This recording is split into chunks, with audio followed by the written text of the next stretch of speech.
මම අද කියලා දෙන්න හදන්නේ ඔයගොල්ලන්ට ලස්සන ප්ලාන්ට් ටැංක් එකක් හදන්නේ කොහොමද කියලා. මුලින්ම අපිට මේ වගේ ලස්සන ටැංකියක් විදුලි ටැංකියක් ඕනේ. ඔයගොල්ලන් කැමති ප්‍රමාණයකින් කැමති සයිස් එකකින් ගන්න හැකියි. ඊට පස්සේ අපිට ඕන කරනවා මේ වගේ පොඩි බොල්ලු ගන්න. ඒව ටැංකියක් දැම්මහම බලවල මුල් වලට ඔක්සිජන් එනවා. ඊට පස්සේ අපිට ඕන කරනවා මේ වගේ මැටි ටික. මේක පස් එක්ක කලවම් කරලා තමයි මේකට දාන්නේ. ඊට පස්සේ අපිට ඕන කරනවා මේ වගේ පස් ටිකක් ගෙවත් වෙලා ලබා ගන්න කළු පස්.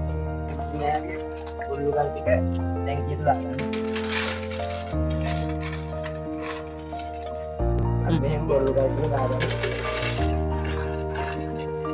මේ දැන් බොල්ලු ගල් දාගද්දී අර වීදුරු අයිඩන්ට්ම දාගන්න එපා. එතකොට අර මේත් ටික ඇතයි. එහෙම ටැංකියට දාගන්න.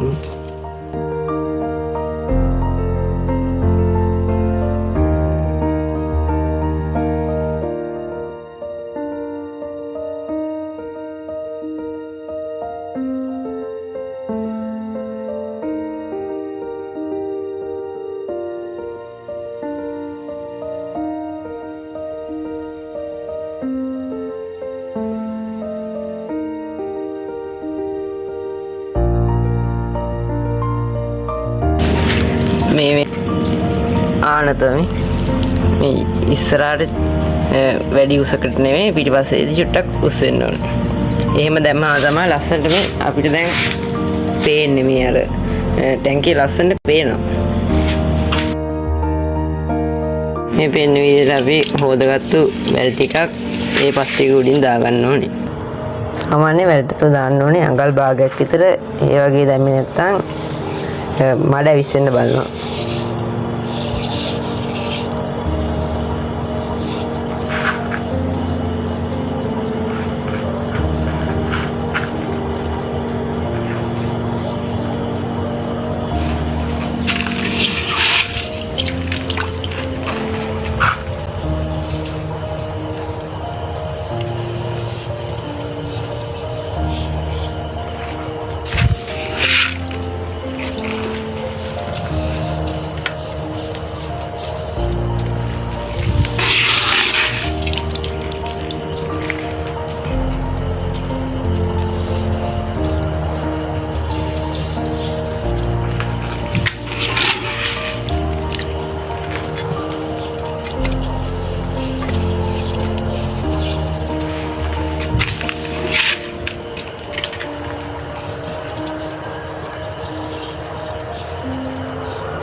අපි මේ පස් තට්ටු උඩින් වැල් තට්ටුව දාගත්ත පස්සේ අපි හાર્ඩ්ස්කේප් එක දැන් නිර්මාණය කරනවා. ඒකට අපිට ඕන කරනවා මේ වගේ ඩිෆුඩ් එකකුයි ගල් ටිකකුයි. මේ ඊට පස්සේ අපි ඩිෆුඩ් එක ටැංකියෙන් තියාගන්න ඕනේ. ඒක ලස්සන පැත්තක් බලලා තියාගන්න. පැත්ත හරවල බලන්න මොන පැත්ත ලස්සන කියලා. මේ වගේ ඩිෆුඩ් එකක් දාගන්න. ඒක නම් අනුවියස් පැලයක් ඇටච් කරලා තියෙන්නේ කොටේට. තමා හાર્ඩ්ස්කේප් එක හදලා ඉවරයි. මෙහෙම අර පොඩි තීරවාන ගල් දාලා කොට කැල් දාලා හදලා තියෙන්නේ.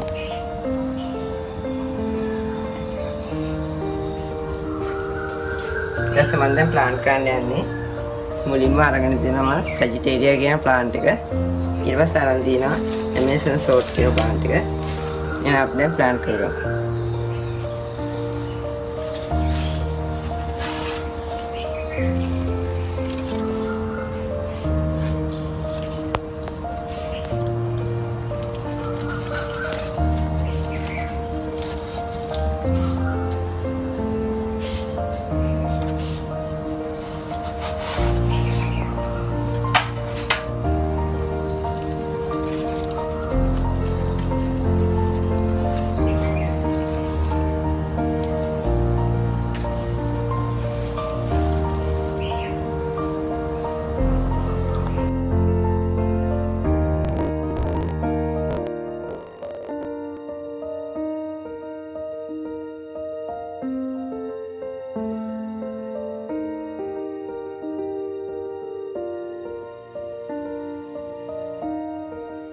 මම ඊට පස්සේ අරන් තියෙනවා මොන්ඩිකාලා කියන කාබඩින් ප්ලාන්ට් එක. ඒක දැන් අපි හිටවගමු.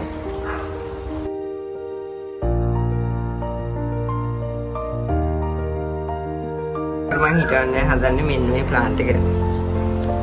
ඒක නම මං හරියට දන්නේ නැහැ. ඕගොල්ලෝ දන්නවනම් කමෙන්ට් එකක් දාන්න.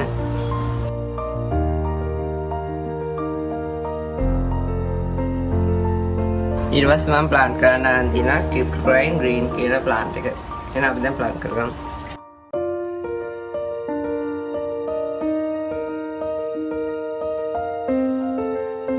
මම හිතන්නේ ප්ලල් වීට් කියන ප්ලාන්ට් එක. එහෙනම් අපි දැන් හිතගමු. මේක සාමාන්‍යයෙන් හිතන්නේ ඉස්සරහට එන්න. මේක සාමාන්‍ය කාපටින් ප්ලාන්ට් එකක් විදිහට තමයි ගන්න. එහෙනම් අපි හිතගමු.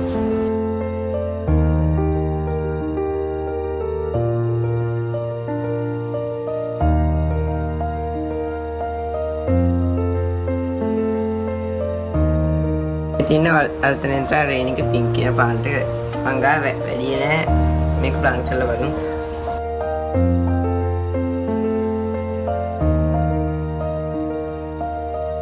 මං ගා තියෙනවා වෝටර් ස්ටීලා කියන ප්ලාන්ට් එක. අපි එන ප්ලාන්ට් කරලා බලමු. ඊළඟට මං ගා තියෙනවා රොටෙලා ග්‍රීන් කියන ප්ලාන්ට් එක. මේකෙත් මං ගා වැඩි නෑ ප්ලාන්ට් කරලා බලමු.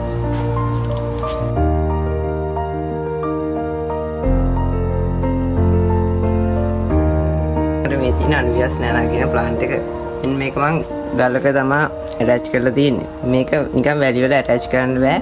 මේක මුල කුණු වෙන්න බලනවා. ඒකින් එහෙනම් මේක අපි තියාගමු.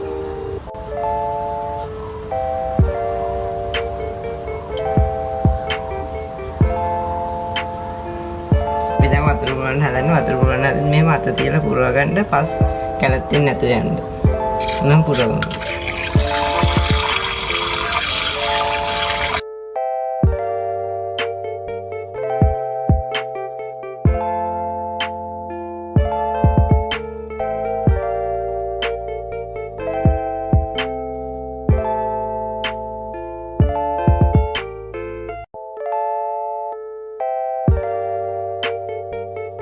මේ ඉතින් මම ගෙදරින්ම හදාගත්ත ෆිල්ටරේ පාසෙන් සල්ල වට්ටියකින් හදාගත්ත ෆිල්ටරේ. මෙයාගේ ෆිල්ටර් එක ඕගොල්ලන්ට හදා ගන්න ඕන නම් පහළ කමෙන්ට් සෙක්ෂන් එකේ කමෙන්ට් එකක් දාන්න. මේක තාඩිය ෆිල්ටර් වුණාට පස්සේ දැන් මේ පොඩි වැඩි පැහැදිලි නෑ. ෆිල්ටර් වුණාට පස්සේ මේක පැහැදිලි වෙනවා. ඉතින් හරියට ටැංකිය සතියකට පස්සේ වෙන්නේ කිය. මේක දැන් ටැංකිය හොඳට ෆිල්ටර් වෙලා ලස්සන ක්ලියර් වෝටර් එකක් අපිට බලා ගන්න පුළුවන්. ඊට පස්සේ මේකේ පැල්ල හොඳට දළු දාලා වර්ධනය වෙලා තියෙන බලා ගන්න පුළුවන්. ඊට පස්සේ මේකේ ඉන්න මාළු ගැන කතා කරොත් මෙයාට චූටිට ඉන්නේ ඒ මං අපේ ගෙදර පිටිපස්සේ ඇලෙන් අල්ලගත්තු මාළු ටික. ඊට පස්සේ මෙන්න මෙතන ඉන්නවා කොල්ලියෙක්. ඒ මාළු කොල්ලි එක තමයි එයාවත් මම අල්ලගත්තේ අපේ ගෙදර පිටිපස්සේ ඇලේ. ඊට පස්සේ මං දාගෙන තියනවා නියොන් ටෙට්‍රා ටික. ඊට පස්සේ මං ඒක ග්ලෝ ටෙට්‍රා කෙනෙක් මං මගේ වෙන ටැංකියක තිබිලා මම ඒ ග්ලෝ ටෙට්‍රා එකනවත් දාගත්තා. ඊපස්සේ තව එක්කෙනෙක් ඉන්නවා බ්ලැක් මොරිස් එකේ. එයාත් නම් මේ ටැංකියට දාගත්තා. ඊට පස්සේ මේ ටැංකියට දාලා තියෙන ලයිට් එක ගැන කතා කරොත් සාමාන්‍ය ගෙදරට දාන වොට් පහේ LED තුනක් තමයි දාගෙන තියෙන්නේ. මේක ඇත්ති මේ පැල වර්ධනය වෙන්න. මේ වීඩියෝ හොඳයි නම් මේ වීඩියෝ එක ලයික් එකක් දාලා මෙයාගේ තව වීඩියෝස් බලන්න ඕන නම් මාව සබ්ස්ක්‍රයිබ් කරන් තියාගන්න. මේ පිළිබඳ මොන හරි ප්‍රශ්න තියෙනවා නම් පහළ කමෙන්ට් සෙක්ෂන් එකේ කමෙන්ට් එකක් දාන්න. එහෙනම් ගිහින්